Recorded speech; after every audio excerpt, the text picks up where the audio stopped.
ፕሮፓጌሽን ነርሰሪ ስታብሊሽመንት ኤንድ ማኔጅመንት ኦፍ ኮፊ ኤንድ ቲ ሲድሊንግ የቡናና የሻይ ሲድሊንግ ችግኞች ናቸው።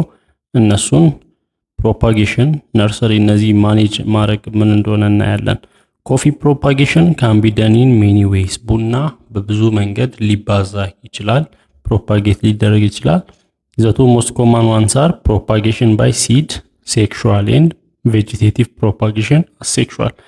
ሁለቱ አይነቶቹ ሲድ ወይንም ዘር ዘርተን የሚበቅለው እንግዲህ ዘር ሲባል ሴክሹዋል የሆነ ነገር ነው የሚያሳየው። ዘሩ ራሱ የመጣው የወንድና የሴት ዘር ተገናኝቶ ስለሆነ ነው። ያም ፍላወር ላይ ነው የሚሆነው። ፍላወሪንግ ፕላንቶች ላይ ሴክሹዋል ይባላል። ቬጂቴቲቭ ፕሮፓጌሽን ደግሞ አለ አሴክሹዋል በሆነ መንገድ የሚሆን። ፕሮፓጌሽን ባይ ሲድ ሲባል ስታርትስ ዊዝ ኬርፉል ሴሌክሽን ኦፍ ሲድ ትሪስ። ይሄ በጥንቃቄ ሲድ ይመረጣል ወይንም ፍሬው ይመረጣል ከዛፎች ላይ። ፕሮፓጌሽን ባይ ሲድ ዩዝስ ራይፕ ቼሪስ። ይሄም ራይፕ የሆኑ ቼሪዎችን ገና ዛፍ ላይ ያለ ቡናው ቀላ እንዳለ የደረሰ ቡና ይታያል። ከዛ በኋላ the first criterion for selection is the year of planting of the mother tree። መጀመሪያ የምንመርጠው የምንተክልበትን አመት ነው። ሶሪ ዛፉ ይሄ ቼሪዎችን የያዘው ራይፕ የሆነው ቼሪ የደረሰውን ቡና የያዘው ዛፍ የተተከለበትን አመት ነው። መቼ ነው የተተከለው የሚለውን ነው መጀመሪያ ሴሌክት የምናደርገው። ከዛ ስቴፕስ ኢን ፕሮፓጌሽን ኦፍ ኮፊ ባይ ሲድ። ስቴፕ ይሄንን ዘር በዘር ዘርቶ ፕሮፓጌት ማድረግ ማባዛት። ያ ስቴፖቹ ምንድናቸው ከተባለ መጀመሪያው ሲድ ትሪ ሴሌክሽን ነው። እንግዲህ ዘሩ ተዘርቶ ይበቅላል ነው፣ ሌላ ኮምፕሌክስ ነገር የለውም። እና የመጀመሪያው ሲድ ትሪ ሴሌክሽን፣ ያ ሲዱ ያለበትን ዛፍ እንመርጣለን መቼ ነው የተተከለው የሚለውን። The first step in selection is at least 1 year before starting the actual propagation። ይሄ የመጀመሪያው ስቴፕ ቢያንስ ከአንድ ዓመት በፊት ነው ፕሮፓጌሽኑ ከመጀመሩ በፊት የምንጀምረው የመጀመሪያው ስቴፕ። after the harvest select trees that look healthy and vigorous። ሃርቨስት ካደረግን በኋላ ይሄንን በምንለቅምበት ጊዜ የምንመርጠው ጤነኛ የሆኑ ዛፎችን ነው። ከዛፎቹ ጤነኛ የሆነውን ዛፍ እንዲሁም በደንብ የሚያፈራው ብዙ ፍሬ የሚይዘውን ዛፍ ነው መምረጥ ያለብን። ማርክ ዘ ትሪ ራይት ዳውን ዘ ፖዚሽን ኦፍ ዘ ትሪ ኤንድ ሎኬት ትሪስ ማርክድ ዘ ፈርስት ታይም ኤንድ ቼክ ኢፍ ዜ አር ፐርፎርሚንግ ዌል። ስለዚህ ለይተን እንግዲህ ብዙ ዛፎች ሊኖሩ ይችላሉ። ከዛፎቹ አሪፍ ፐርፎርም የሚያደርገውን ለይተን ማርክ ማድረግ ነው። ሴሌክት ዘ ፋይናል ነምበር ኦፍ ትሪስ ዛት ዩ ኢንቴንድ ቱ ዩዝ ኤንድ ሪሙቭ ዘ ማርከርስ ኦፍ ዘ አዘርስ ዛት ዌር ዲስካርድድ። እና ሴሌክት ማድረግ ነው። ከዛ ያልፈለግነውን ዛፍ ደግሞ መተው ዲስካርድ ማድረግ ነው የመጀመሪያው ስቴፕ። ሁለተኛው ስቴፕ ሃርቨስቲንግ ኤንድ ፕሮሰሲንግ ነው። ሃርቨስት ማድረግ ከመረጥን በኋላ ዛፉን ሃርቨስት ማድረግ መልቀም፣ ቡናውን መሰብሰብ ነው። When harvesting the cherries for propagation, only pick the big, healthy and red cherries። ስንመርጥ ካሉት ወፈር ያሉትን ትላልቆችን መምረጥ፣ ቀላ ያሉትን ትላልቆችን ጤነኛ የሆኑትን መምረጥ ለመትከል ስንመርጥ። The final step of processing is the removal of pea cherries, broken and insect infested parchment as well as parchment with more than ቱቢን። ስለዚህ መጨረሻ ላይ ደግሞ የምንመርጠው በኢንሴክት የተጎዱትን የተሰበሩትን ቡናዎች ለቅሞ ማውጣት ነው። ጤነኛ ያልሆኑትን ለቅሞ ማውጣት፣ ቅርፊታቸው አሪፍ ያልሆነውን ለቅሞ ማውጣት። ስለዚህ ጤነኛ የሆኑትን ብቻ ማስቀረት ነው። ሁለተኛው ይሄ በሲድ በዘር ይሄ ፍሬው ወይንም ዘሩ ሲተከል ያለ ነው። ሁለተኛው ቬጂቴቲቭ ወይንም አሴክሹዋል የሆነ ፕሮፓጌሽን ኦፍ ኮፊ ያለ። ቬጂቴቲቭ ፕሮፓጌሽን ካን ቢ ደን ኢን ቱ ዌይስ፣ በሁለት መንገድ ሊደረግ ይችላል። ግራፍቲንግ አለ፣ ከቲንግ አለ። ሁለቱንም እናያለን። ሶ the purpose of grafting is to combine several traits of different trees in one። ግራፍት የምናደርገው ከተለያዩ ዛፎች አሪፍ ባህሪ ያላቸውን አንድ ማድረግ ነው። እሱን እናያለን። የመጀመሪያው ከቲንግ ነው፣ አሴክሹዋል ፕሮፓጌሽን። Since obtaining a coffee bean crop from a plant grown from seed may take 4 or 5 years. Propagation of a coffee by cutting is more efficient means of propagating the plant. እንግዲህ እነዚህም ፍሬዎች ተክሎ እስኪያድጉ እስኪያፈሩ ወደ ፍሬ ማፍራት እስከሚደርሱ ድረስ ከ4 እስከ 5 ዓመት ሊፈጅ ይችላል። ከዛ ቀለል ያለው መንገድ በፍጥነት ለማድረግ ሞር ኤፊሺየንት ውጤታማ የሆነው መንገድ ከቲንግ ነው እና ምን አይነት ኢንስትራክሽን እንከተላለን? to take a cutting from an existing coffee plant ካለ ከእጽዋት ከቡና እጽዋት ነው ከት የምናደርገው። ምንድነው ከት የምናደርገው? choose a healthy straight branch to avoid vine like growth caused by crooked branches. መምረጥ ያለብን መጀመሪያ ጤነኛ የሆነ ቀጥ ያለ ቅርንጫፍ ነው ከቡናው ላይ የምንቆርጠው ቅርንጫፍ ነው የምንቆርጠው። ቅርንጫፉንም እንደዚህ ቀጥ ያለ ነው የምንመርጠው። እንደዚህ የተዛባ ሆኖ እንዳይበቅል እንቆርጣለን ነው። የሆነ ቅርንጫፍ ከቡናው ላይ እንቆርጣለን። ከዛ take a measure of branches from 3/6 to 5/6 in diameter containing 2 or more leaves እና ዲያሜትራቸው 3/6 ወይንም 5/16 የሆነ ግንድ ያላቸው ዲያሜትር ያላቸውን ብራንቾች መምረጥ ነው። ቅጠሎቻቸው 2 ወይንም ከዛ በላይ ቅጠል የያዙ ብራንቾችን ቅጠሎችን የያዙ ብራንቾችን መምረጥ ነው። 2 ወይንም ከዛ በላይ ቅጠሎች ያሉበትን መምረጥ ነው። measure 4 to 5 inches from the tip and make a diagonal cut with sharp knife. ከቲፕ ወይንም ከጫፍ ከ4 እስከ 5 ኢንች በመቁረጥ ከጫፉ ከ4 እስከ 5 ኢንች በመለካት ዲያጎናል መቁረጥ በመቀስ ሊሆን ይችላል በቢላዋ ዲያጎናል እንደዚህ ሲያፍ መቁረጥ ነው ቀጣዩ ስቴፕ። wrap the end in a damp paper towel while transporting. ከአንድ ቦታ ከቆረጥን በኋላ ከአንድ ቦታ ወደ ሌላ ቦታ ለማዘዋወር ጠቅልሎ መያዝ ነው። መጠቅለል ዳምፕ በሆነ ፔፐር መጠቅለል ነው እርጥበቱን እንዳያጣ እንዳይደርቅ። prepare a small pot for cutting by filling it with a potting medium such as mix of half perlite and half peat. እንግዲህ የሆነ ጣሳ እናዘጋጅና ወይንም ፖት እናዘጋጅና እዚህ ጋር ፐርላይት የሚባል አለ እንደ ግላስ አይነት ነው። ውስጡ ክፍት ነው ውሃን የሚያስተላልፍ ውስጡ ክፍት የሆነ ነው። ከዛ ፐርላይት የሚባለው እሱ ነው።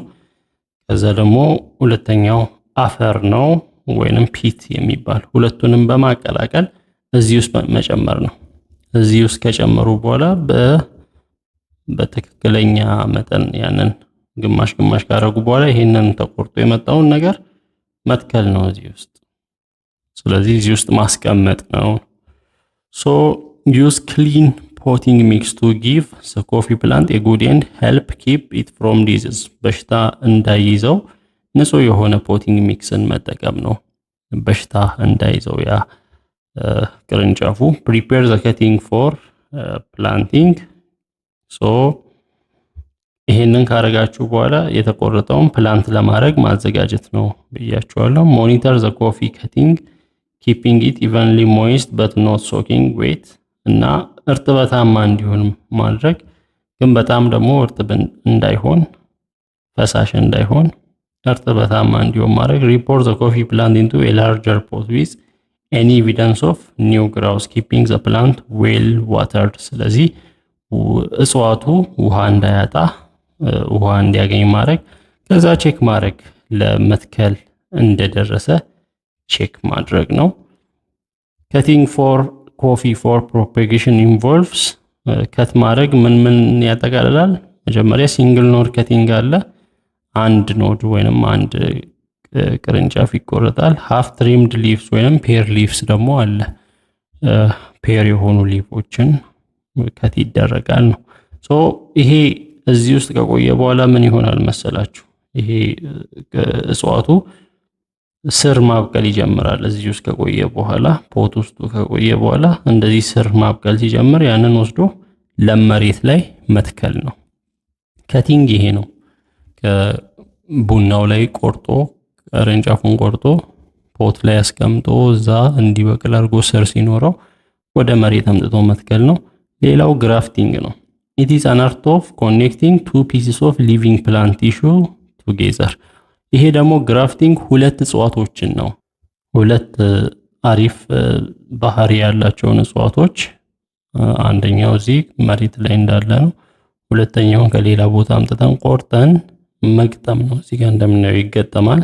ከተገጠመ በኋላ ይታሰራል። ከታሰረ በኋላ ራፕ ይደረጋል፣ ይጠቀለላል እና ኖርማሊ እንደሚታየውም እንደዚህ ነው። እና ሁለቱ እጽዋቶች ቤስት ጸባይ ያላቸው በፍሬያማነት ሊሆን ይችላል፣ በተለያየ ነገር የዚህም ቤስት ጸባይ ከዚህ ቤስት ጸባይ ጋር ከሁለተኛ ሌላ እጽዋት ነው እና ሲገናኝ ተገናኝቶ ይታሰራል። ከዛ ተመልከቱ መብቀል ይጀምራል፣ ቅጠል እንትን ማድረግ ይጀምራል። ይሄ ግራፍቲንግ ይባላል። ግራፍቲንግ ቴክ ፕሌስ አት ሶልጀር ኦር በተርፍላይ ስቴጅ ኦፍ ሲድሊንግ። ያ ሲድሊንጉ ሶልጀር ስቴጅ የሚባላል ወይንም በተርፍላይ ስቴጅ የሚባላል እየበቀለ ጠንከር ወደ ማለት ሲደርስ ነው። ሌላው ማይክሮ ፕሮፓጌሽን ወይንም ባዮቴክኖሎጂ ነው። ይሄ ደግሞ አናዘር ፖሲብል ዌይ ኦፍ ፕሮፓጌቲንግ ኮፊ ኢዝ ስሩ ማይክሮ ፕሮፓጌሽን ነው። ምንድነው? ዚስ ቴክኒክ ኢዝ አፕሊኬሽን ኦፍ ቲሹ ካልቸር ቴክኒክስ። ቲሹ ነው ካልቸር የሚደረገው። ለምሳሌ ከቅጠል ላይ የሆነ ፓርቲ ይቆረጥና በፔትሪ ዲሽ ውስጥ ላብራቶሪ ውስጥ እንዲቀመጥ ይደረጋል። ያ ቅጠል ምን ይሆናል መሰላችሁ? ተመልከቱ። እየበቀለ እያደገ ወደዚህነት ይቀየራል፣ ወደ ዛፍነት። ከቅጠሉ ላይ የሆነ ፓርት ተወስዶ ካልቸር ቲሹ ካልቸር ነው፣ ቴክኒክ ነው። በእንደዚህ አይነት መልኩ እንዲበቅል ይደረጋል፣ ይተከላል። ነርሰሪ ስታብሊሽመንት አለ። ሌላው ችግኝ ነው የሚተከለው። የነርሰሪ ፕሎት ኮንሲስትስ ኦፍ ሬዝድ ፒስ ኦፍ ላንድ እና ይሄ መሬት ነው፣ የተዘጋጀ መሬት ችግኝ የሚተከልበት ችግኝ የሚፈላበት ነው። ዘ ፕሎት ሹድ አይዲያሊ ቢ 1.2 ዋይድ ኤንድ 20 ሴንቲሜትር ዲፕ እና ጥልቀቱ 20 ሴንቲሜትር መሆን አለበት። ስፋቱ 1.2 ሜትር መሆን አለበት ወደ ጎን። የአፈር አይነቱ 50% ፈርቲል ቶፕ ሶይል ለም የሆነ 50% እንደዚህ እንግዲህ ችግኝ የሚፈላበት መሬት ነው። 50% ለም የሆነ ቶፕ ሶይል ከላይ ሊኖር ይገባል። 50% ሚክስድ ዊዝ ሳንድ 50% አሸዋ ሊሆን ይገባል። ክሊን ሶይል ቱ ሪሙቭ ኤኒ ኦልድ ሮትስ እና ንጹህ አፈር መሆን አለበት። ማንኛውም የመጀመሪያ ተተክሎ የነበረ ሩት ሊኖር አይገባም። ስቲክ፣ ቆሻሻ፣ ብትር፣ ድንጋይ፣ ስቶን ሊኖር አይገባም። 2% ኦፍ ላይም አፈሩ 2% ላይም መሆን አለበት። 20 ግራም ላይም በ11 ዋተር ኤንድ ስቲር ኢት ዌል ኤንድ ሊቭ ኢት ፎር 24 አወርስ። ሳው ዘ ፓርችመንት አት ዴፕስ ኦፍ 1 ሴንቲሜትር እና በ1 ሴንቲሜትር ጥልቀት ላይ ደግሞ ፓርችመንት ሊኖር ይገባል። ቅጠላ ቅጠሎች ሊኖሩ ይገባሉ። ፋይናሊ ፕሮቫይድ ሼድ ቱ ኮንትሮል ላይት ኢንተንሲቲ። የፀሐይ ኢንተንሲቲን ለመቆጣጠር ሼድ ጥላ ሊኖር ይገባል። ከላይ ነው። ቴምፕሬቸር ሂዩሚዲቲ፣ ቴምፕሬቸሩን ሙቀቱን እርጥበቱን ለመቆጣጠር። ላይም ምን ያደርጋል ከተባለ ላይም ፒኤቹን ነው የሚጨምረው። ኢንክሪዝ ዘ ፒኤች ሌቭል ኦፍ ዘ ዋተር ስቲሙሌቲንግ ጀርሚኔሽን። የውሃውን ፒኤች ሌቭል ስለሚጨምር ጀርሚኔሽን ቶሎ እንዲካሄድ፣ ያ ማለት ከፍሬነት ወደ እቺ የምትበቅለዋለች መጀመሪያ አካባቢ ወደ ቅጠል የምታበቅለዋ ያ ጀርሚኔት ሆነ ይባላል፣ ብቅል ሆነ ይባላል። ፕሪፓሬሽን ኦፍ ሶይል ኤንድ ፕላንቲንግ ባግስ። አፈርና የመትከያ ባጎችን ማዘጋጀት። ባግስ ሹድ ቢ ሰፊሽንትሊ ላርጅ ዊዝ ኤ ዲያሜትር ኦፍ ሚኒመም ኦፍ 17 ሴንቲሜትር ኤንድ ኤ ዴፕዝ ኦፍ 25 ሴንቲሜትር ኦር ሞር። በፕላስቲክ ባጎች ውስጥ ነው እንግዲህ የሚተከለው። እንደዚህ ያ የፕላስቲክ ባግ ምን መሆን አለበት? ጥልቀቱ 25 ሴንቲሜትር፣ ዲያሜትሩ ደግሞ 17 ሴንቲሜትር መሆን አለበት። ወደ ጎን ወደ ታች ጥልቀቱ 25 ሴንቲሜትር መሆን አለበት። ፊል ዘ ባግስ ዊዝ ፈርቲል ቶፕ ሶይል። ያ ባግ በለም በሆነ አፈር መሞላት አለበት። 80%ቱ 20% ደግሞ ኦርጋኒክ ማኒዮር፣ 20%ቱ ኦርጋኒክ የሆነ ማኒዮር የእንስሳት እበት ኦርጋኒክ የሆነ ሊኖር ይገባል። አድ 10 ኪሎግራም ኦፍ ፎስፌት ፈርቲላይዘር 16.5% ኦፍ ፎስፌት ፈርቲላይዘር ያስፈልጋል። 10 ኪሎግራም ፎስፌት ፈርቲላይዘር ወይንም 16.5% የሆነ እንደማለት ነው። በምን ፐር ሜትር ኪዩብ እና ሶይል ማኒዮር ሚክስቸር ቱ ስቲሙሌት ሩት ዴቨሎፕመንት አፈር ከማኒዮር ጋር ሚክስድ ሆኖ ስር እንዲያበቅል ያ የተተከለው ነገር። ሌላው ትራንስፕላንቲንግ ነው። ትራንስፕላንት ማለት ከዛ ከባጉ ውስጥ አውጥቶ መትከል ነው። ከፕላስቲኩ ባጉ ውስጥ አውጥቶ መሬት ላይ መትከልን ነው የሚያሳየው። ሪፈርስ ቱ ጀንትሊ ሙቪንግ ሲድሊንግስ ፍሮም ነርሰሪ። ነርሰሪ እንግዲህ ችግኝ ጣቢያው ነው የሚያድግበት ነው። ወዴት? ወደ ቹዘን ሳይት ወደሚተከልበት ሳይት መውሰድ ነው። ዘ ፕላንቲንግ ሆል ሹድ ቢ አራውንድ 10 ሴንቲሜትር ዲፕ። መሬቱ ምን ያህል መቆፈር አለበት? ወደታች 10 ሴንቲሜትር ጥልቀት ሊኖረው ይገባል። ነርሲንግ ዘ ሲድሊንግ። ሲድሊንጉን ነርስ ማድረግ ወይንም ችግኝ ጣቢያ ላይ ማብቀል ነው። ነርሰሪዝ ፕሌስስ ዌር ሲድሊንግስ አር ሬዝድ ፎር ፕላንቲንግ ፐርፐስ። ሲድሊንጎቹ ወይንም ችግኞቹ የሚያድጉበት ቦታ ነው ችግኝ ጣቢያ ማለት እንችላለን ነርሰሪን። ነርሲንግ ዘ ሲድሊንግስ። ነርስ ማድረግ ደግሞ ማለት ሲድሊንጎችን ሪፈርስ ቱ ቴኪንግ ኬር። ለእጽዋቶች ቴክ ኬር ማድረግ ነው። ምን ከተተከሉበት ጊዜ ጀምሮ ሲድሊንግ እስኪሆኑ ችግኝ እስኪሆኑ ድረስ ለአንድ ዓመት ያህል መንከባከብ ነርሲንግ ይባላል። ፕሮፓጌሽን፣ ነርሰሪ ስታብሊሽመንት ኤንድ ማኔጅመንት ኦፍ ቲ። አሁን ደግሞ ወደ ሻይ ስንመጣ ከቡና ጋር ብዙ ተመሳሳይነት አለው። ቲ ፕላንትስ ካን ቢ ሬዝድ ፍሮም ሲድ ከቲንግ ኤንድ ቲሹ ካልቸር። የሻይ እጽዋቶችም ከዘር እንደ ቡናውም ከከቲንግ ተቆርጦ ሊተከል ይችላል። ቲሹ ካልቸር ወይንም ማይክሮ ፕሮፓጌሽንም ሊደረግ ይችላል። ቲ ካን ቢ ፕሮፓጌትድ ሴክሹዋሊ። ሴክሹዋሊ ሲባል በዘር ነው፣ ሲድ አለ ፍሬው ሲተከል ነው። አሴክሹዋሊ ደግሞ ቬጂቴቲቭ ሚንስ ነው። አሴክሹዋል ፕሮፓጌሽን ኢዝ ኮመንሊ ናውን አስ ፕሮፓጌሽን ባይ ከቲንግ። በዋናነት ሻይ ላይ የምናየው ከቲንግ ነው። አሴክሹዋል ፕሮፓጌሽን። ፕሮፓጌሽን ኦፍ ቲ ባይ ሲድ። ያው ሲድ ምንድነው? ቀጥታ ሲድ ነው የሚተከለው። ሳዊንግ ሲድ፣ ሲድ ይዘራል፣ ከዛ በኋላ ያድጋል በነርሰሪ። ከዛ ባጎች ውስጥ ይከተታል። ሲድ ባግስ ነርሰሪ ዊል ቢ ትራንስፕላንትድ ቱ ዘ ፕላንቴሽን አት ሌተር ስቴጅ። ከዛ በኋላ በዛ ባግ ውስጥ ከተጨመረ በኋላ እንደ ቡናው የሚተከልበት ቦታ ይወሰዳል ወደሚያድግበት። ይሄ ባይሲድ ሲሆን ነው። በአሴክሹዋል ፕሮፓጌሽን ውስጥ ደግሞ ምን አለ ብለናል? የመጀመሪያው ከቲንግ ነው ብለናል። ይሄ ምንድነው? ክሎናል ፕሮፓጌሽን ይባላል። ክሎናል ፕሮፓጌሽን ማለት መጀመሪያ የሆነ የተቆረጠበት ዛፍ አለ፣ ያን ዛፍ የሚመስል ራሱን ነው የሚበቅለው ነው። እና የሆነ ምርጥ ዛፍ ነው መምረጥ ያለብን ከት በምናደርግበት ጊዜ ያም ምርጥ ዛፍ ራሱን ሆኖ ስለሚበቅል ክሎን ስለሚሆን ማዘር ቡሹን ስለሚበቅል። This involves single node cuttings with one deep and well developed auxiliary bud. አንድ ቅጠል ያለውን ቅርንጫፍ እንቆርጣለን ነው፣ አንድ ኖድ እንቆርጣለን። Propagating by T by stem cutting involves ምን ኢንቮልቭ ያደርጋል? Cutting from young shoots only the three upper internodes are rejected.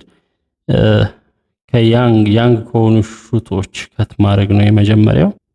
ያ ማለት ከቅርንጫፎች ከያንግ ከሆኑ ከበቀሉት መቁረጥ ነው። Putting the root in plastic bags under well shaded nursery at 8 of 2 meter. ከዛ በኋላ በስርዓት ሼድድ ወደሆነ ወይንም በተከለለ ቦታ ነርሰሪ ቦታ በሚበቅልበት ቦታ ወስዶ ፑት ማድረግ ነው። ፕላስቲክ ባግ ውስጥ የቅድሙ ፕላስቲክ ባግ ውስጥ ማስቀመጥ ነው። Using water bed for polyethylene bags thoroughly but slowly to avoid runoff and soil wash. እንግዲህ ዝናብ ሲዘንብ ጠርጎት እንዳይወስድ እንደዚህ አይነት ፕላስቲክ ባጎችን መጠቀም ነው። Placing the cutting in the soil, leaving 12 mm of stem above the soil. So የቆረጥነውን እዛ አፈር ውስጥ ማስቀመጥ ፕላስቲክ ባግ ውስጥ። አድቫንቴጁ ምንድነው? ይሄ ቬጂቴቲቭ ፕሮፓጌሽን ክሎን ለማድረግ ነው። ቀደም እንዳልኳችሁ ክሎን ማለት ማዘር ቡሽን መጀመሪያ የተቆረጠበትን ያን ማዘር ቡሽ የሚመስል እጽዋት ነው የሚበቅለው ነው። ሶ ያ የተፈለገውን ዲዛይሬብል የሆነ ካራክተሪስቲክስ እንድናገኝ ያደርገናል። ቬጂቴቲቭ ፕሮፓጌሽን ኢዝ ሌላው አድቫንቴጅ ፋስት ነው፣ ወዲያው ነው የሚበቅለው፣ ኢዚ ነው፣ ቀላል ነው፣ ቺፕ ነው፣ ርካሽ ነው ከፕሮፓጌሽን አይነቶች። ዲስአድቫንቴጁ ምንድነው? ጉዳቱ cutting used for vegetative propagation develop fibrous root systems which are less strong than taproot systems። እንግዲህ ኖርማሊ ከሲድ ሲተከል ታፕሩት ነው ያለው ወይንም ቀጥ ያለ ስር ነው ያለው ወደ ስር። ነገር ግን ከዚህ ሲሆን ከዚህ ተቆርጦ የተተከለው ሲሆን ፋይብረስ የሆነ እንደዚህ የተበታተነ ስር ነው የሚኖረው። ታፕሩት ጠንካራ ነው ከፋይብረስ። ታፕ ማለት ቀጥታ ከግንዱ ቀጥታ የወረደ ስር ነው የሚኖረው፣ አይበታተንም። ይሄኛው ግን ወደዚህም ይበታተናል። ተቆርጦ ሲተከል እንደዛ ፋይብረስ የሆነ ሩት ሲስተም ነው የሚኖረው። ከታፕሩት ይልቅ ለስ ስትሮንግ ነው ወይንም ስትሬንግዙ ያነሰ ነው። ነርሰሪ ስታብሊሽመንት ኤንድ ቲ ማኔጅመንት ችግኝ እንዴት እንዲፈላ ይደረጋል? achieving an optimum tea yield requires using a suitable land for tea cultivation። እንግዲህ ኦፕቲመም የሆነ ቲ አሪፍ የሆነ ሻይ እንድናገኝ የተመቻቸ ቦታ መሬት ያስፈልጋል። ያንን ለመትከል ከልቲቬት ለማድረግ ቲ cultivation needs a strong foundation ጠንካራ የሆነ መሰረት የሚፈልግ ነው። unlike short term crops ከሌሎች የአጭር ጊዜ ክሮፖች ይልቅ የተለየ ነው። the cultivation is based on the regular maintenance of the plant from the nursery stage onwards። ገና ከተተከለበት ጊዜ ጀምሮ እንክብካቤ የሚፈልግ ነው የተተከለው ችግኝ። selecting land for nurseries መሬት መረጣ ነው የመጀመሪያው ለነርሰሪዎች። it is essential to select land with water facilities የውሃ አቅርቦት ያለበትን መሬት መምረጥ ወሳኝ ነው። a nursery should be a place where nursery የሚባለው ቦታ ምን አይነት ነው? አንደኛ water flows well ውሃ ዌል ጥሩ በሆነ መንገድ ፍላው የሚያደርግ መሆን አለበት። there is no wind ንፋስ ሊኖር አይገባም። there is even landscape or there is a slight slope ቀጥ ያለ መሬት ሊሆን ይገባል ወይንም ብዙም ዘንበል ያላለ መሬት ሊሆን ይገባል። there is mist if water does not exist ውሃ ከሌለም እርጥበት ያለበት አካባቢ ሊሆን ይገባል። there are transport facilities ከአካባቢው የትራንስፖርት አገልግሎት ያለ ሊሆን ይገባል። during the site selection criteria such as climatic condition በሳይቱ ሲመረጥ ይሄ ሻዩ የሚበቅልበት ሳይት ሲመረጥ የአየር ጸባዩ እንዲሁም ኢዳፊክ ፋክተርስ እንደ ሶይል ያሉ ፋክተሮች፣ አፈሩ፣ ባዮሎጂካል ፋክተሮች፣ ክሮፕስ grown there previously ድሮ ምን አይነት ክሮፕስ ይበቅል ነበር እዛ መሬት ላይ፣ availability of labor የሰው ኃይል አለ ወይ፣ ማርኬት availability for the production ለምርቱ ገበያ አለ ወይ፣ የሚሸጣሉ ወይ ምርቱ የሚሉት ከግንዛቤ ውስጥ መግባት አለባቸው። selection of a suitable site for tea plant ለሻይ suitable የሆነ ምቹ የሆነ ሳይት መምረጥ። several criteria considered in tea cultivation site selection ሳይቱ ሲመረጥ ቲ የሚተከልበት የተለያዩ ክራይቴሪያዎች ከግንዛቤ እንደሚገባው ወርተናል። ስሎፕ የመሬቱ ስሎፕ the slope of the land for tea plant has to be below 55%። እንግዲህ የመሬቱ አቀማመጥ እንዲህ ከሆነ አንግሉ አሁን ኖርማል ቀጥ ያለ እንደዚህ ነው። አንግሉ ከ55 ዲግሪ ያነሰ መሆን አለበት። ቀና ማለት የለበትም። ብዙ ቀና ካለ ምንድነው ዝናብ ሲዘንብ ሸርሽሮ ስለሚወስድ አፈሩ። ነገር ግን however a 70% slope is preferred due to high vulnerability of soil erosion in mid country በሚድ ካንትሪ በሚባሉ ሀገራት ላይ እስከ 70% ቀና ያለ መሬት ጥቅም ላይ ይውላል ሻይ ለመትከል ካለው vulnerability ተጋላጭነት አንፃር። soil depth ደግሞ አለ። የአፈሩ ጥልቀት ምን ያህል መሆን አለበት? soil depth should be over 100 cm to support good root system። አፈሩ ከላይ እንደዚህ አፈሩ ጥልቀት ወደ ታች 100 ሴንቲሜትር ሊሆን ይገባል። በስርዓት ስሩን ወደ ታች ሰዶ መያዝ እንዲችል። the land surface should not have more than 10% gravel and boulders። የመሬቱ ከላይ ያለው መሬት ከ10% በላይ ግራቭል የሚባሉ እንደ ጠጠሮች አይነት ቦልደርስ ኮረት አይነት ድንጋዮች ሊኖሩበት አይገባም። ከ10% በላይ መብለጥ የለበትም። soil profile The profile of soil for tea plant or soil layer should not be impregnated with more than 10% of gravel። አሁን እንዳልኳችሁ አፈሩ 10% ግራቭል በላይ ሊኖርበት አይገባም። ጠጠር ይሄ ውሃ ውስጥ ያለ ጠጠር አለ አይደል? በተለይ ጠንካራው እንደዛ አይነት ሊኖር አይገባም።